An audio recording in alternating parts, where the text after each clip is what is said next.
ନମସ୍କାର, ଜୟ ଜଗନ୍ନାଥ। ଆପଣଙ୍କ ହାତରେ ଯଦି ଏମ୍ ଚିହ୍ନ ଥିବ ତାହେଲେ ଭାଗ୍ୟ ଧନର ସଂକେତ ମନାଯାଇଥାଏ। ଜୀବନରେ ବଡ଼ ବଡ଼ ସୁଯୋଗ ଆପଣ ପାଇଥାନ୍ତି। ଲମ୍ବା ଆଙ୍ଗୁଠି ଯଦି ଆପଣଙ୍କର ଥାଏ ତାହେଲେ ଆପଣ ବହୁତ ବୁଦ୍ଧିମାନ ଓ ଚତୁର ହୋଇଥାନ୍ତି ଏବଂ ସେ ଠିକ୍ ସମୟରେ ଠିକ୍ ନିଷ୍ପତ୍ତି ନେବାର ଶକ୍ତି ଆପଣଙ୍କ ପାଖରେ ଥାଏ।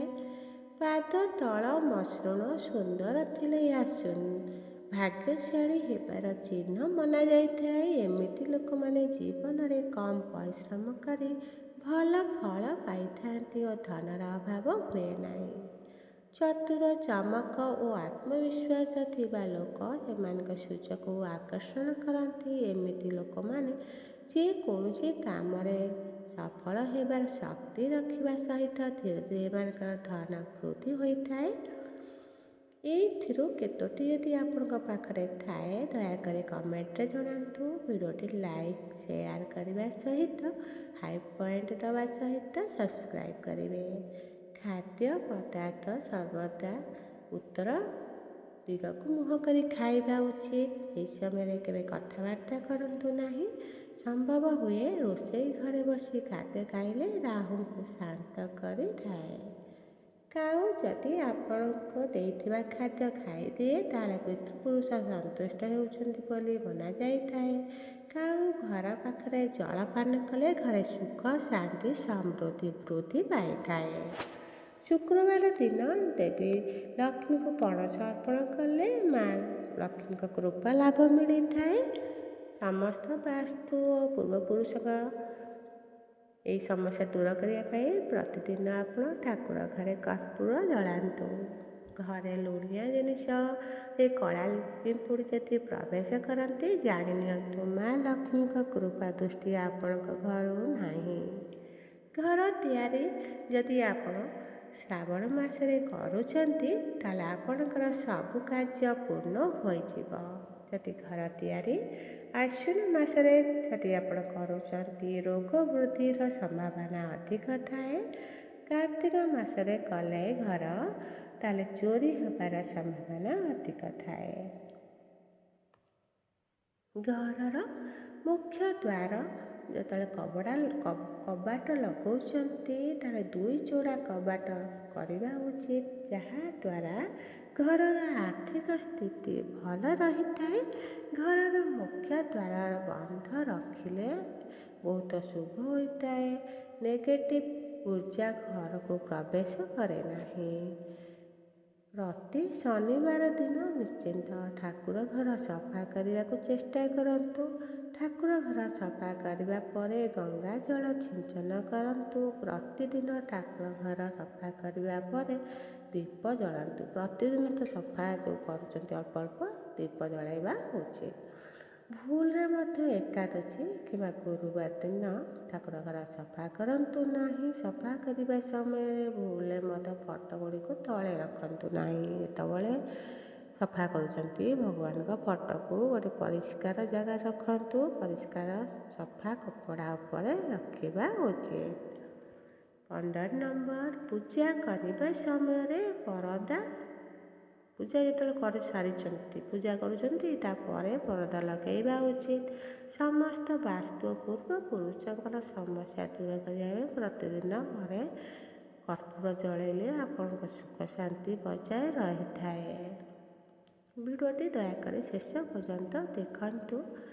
ଲାଇକ୍ ସେୟାର କରିବା ସହିତ କମେଣ୍ଟରେ ଭଗବାନଙ୍କ ନାମ ଲେଖନ୍ତୁ। ହାଇପ୍ ଦୟାକରି ଦିଅନ୍ତୁ। ପକ୍ଷୀ କିମ୍ବା ବନ୍ୟ ପ୍ରାଣୀଙ୍କର ଫଟୋ କେବେ ବି ଘରେ ଲଗାନ୍ତୁ ନାହିଁ। ଶୋଇବା ଘରେ ଗାଢ଼ କଲର୍ ବା କଳା ରଙ୍ଗର ବେଡ଼ସିଟ୍ ବ୍ୟବହାର କରିବା ଉଚିତ ନୁହେଁ। ଯଦି ଆପଣଙ୍କ ବଗିଚା ଥାଏ, ବଗିଚା ପାଖରେ ସାପକୁ ଦୂରେଇ ରହିବାକୁ ଚାହାନ୍ତି ତାହେଲେ ଲବଙ୍ଗ ଏବଂ ଡାଲଚିନି ତେଲକୁ ଯଦି ପାଖରେ ପକାନ୍ତି ତାହେଲେ ତାହାର ବାସ୍ନାରେ ସାପମାନେ ବଗିଚାକୁ ଆସନ୍ତି ନାହିଁ। କାହିଁକିନା ଏହି ତେଲ ବାସ୍ନା ବହୁତ ହାର୍ଡ଼ ହୋଇଥାଏ। ସେମାନେ ଏହା ଠାରୁ ଦୂରେଇ ରୁହନ୍ତି। ମୁକ୍ତ ଏବଂ ଖୁସିରେ ଟଙ୍କା ଖର୍ଚ୍ଚ କରୁଥିବାର ଏପରି ଯଦି ଆପଣ ସ୍ୱପ୍ନ ଦେଖୁଛନ୍ତି ତାହେଲେ ଆପଣଙ୍କର ଆଗକୁ ବହୁତ ପ୍ରଚୁର ଧନ ଆସିବାର ସଂକେତ ମିଳିଥାଏ। ଯଦି ଆପଣ କୁଣ୍ଠାବୋଧ କମ୍ କଞ୍ଜୁସ ଭାବରେ ପଇସା ଖର୍ଚ୍ଚ କରୁଛନ୍ତି ଏପରି ସ୍ୱପ୍ନ ଦେଖୁଛନ୍ତି ତାହେଲେ ଆପଣଙ୍କର ଆଗକୁ ବହୁତ ପଇସା ଖର୍ଚ୍ଚ ହେବାର ସଂକେତ ଏହା ମିଳିଥାଏ। ଦୟାକରି ଭିଡ଼ିଓଟି ଲାଇକ୍ ସେୟାର କରିବେ। ଭିଡ଼ିଓଟି ଶେଷ ପର୍ଯ୍ୟନ୍ତ ଦୟାକରି ଦେଖନ୍ତୁ। ଯଦି କାଉ ବାରମ୍ବାର ଆସି ଆପଣଙ୍କ ଘର ଉପରେ ବସୁଛି ଏବଂ ବୋବାଉଛି ତାହେଲେ ଏହା ଶୁଭ ସଂକେତ ହୋଇଥାଏ। ଯଦି ଆପଣଙ୍କ ଘରେ ବିଲେଇ କିମ୍ବା କୌଣସି କୁକୁର ଏପରି ବିଲେଇ କୁକୁରକୁ ସମସ୍ତ ପାଳିଥାନ୍ତି, ଯଦି ଆପଣ ଘରେ ପାଳନ କରୁଛନ୍ତି ତାଙ୍କର ହଠାତ୍ ମୃତ୍ୟୁ ହେଇଯାଉଛି ତାହେଲେ ଜାଣିବେ ଆପଣଙ୍କ ଘରକୁ କୌଣସି ବଡ଼ ବିପଦ ଆସୁଥିବାରେ ସେ ହିଁ ତାଙ୍କ ଦ୍ୱାରା ଅଟକେଇଗଲା କି ସେମାନଙ୍କ ଦ୍ୱାରା ହିଁ ବିପଦ ଟଳି ଯାଇଯିବ। ଆଲମାରୀ କିମ୍ବା ସିନ୍ଦୁକକୁ ପଶ୍ଚିମ କିମ୍ବା ଉତ୍ତର ଦିଗରେ ଯଦି ଆପଣ ରଖୁଛନ୍ତି ଏବଂ ଉତ୍ତର ଦିଗରେ 7ଟି ଧଳା କଲରର ଦୌଡ଼ୁଥିବା ଘୋଡ଼ା ଚିତ୍ର ଯଦି ଆପଣ ଲଗାଇବେ ଏହା ବହୁତ ଶୁଭ ହୋଇଥାଏ। ପରବର୍ତ୍ତୀ ନମ୍ବର, ଦୟାକରି ଏ ଭିଡ଼ିଓଟି ଶେଷ ପର୍ଯ୍ୟନ୍ତ ଦେଖନ୍ତୁ, ଲାଇକ୍ ସେୟାର କରନ୍ତୁ, ହାଇ ପଏଣ୍ଟ ଦୟାକରି ଦିଅନ୍ତୁ। 20 ନମ୍ବରରେ, ଯଦି ଆପଣ ଶୁକ୍ରବାର ଦିନ ମା ଲକ୍ଷ୍ମୀଙ୍କ ପାଖରେ ଆପଣ ମନ୍ତ୍ର ଜପ କରିବା ସହିତ